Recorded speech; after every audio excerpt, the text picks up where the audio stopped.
Sir, any movie, new movies? Sir, any movies? నమస్కారం అండి, నేను రిచర్డ్ని. ఇప్పుడు తిరుమల తిరుపతికి వచ్చేసాను. తిరుపతి దేవస్థానం దర్శనం చాలా బాగా జరిగింది.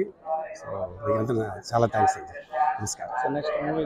నెక్స్ట్ మూవీ తెలుగులో ఇంకా మాట్లాడుతున్నాను, స్టార్ట్ అవ్వలేదు. నెక్స్ట్ మంత్ తమిళ్లో స్టార్ట్ అవుతుంది. ఇంకా ఏదో స్టార్ట్ చేయలేదు, ఎదురు చూస్తున్నాను. ఓకే, చాలా థ్యాంక్స్.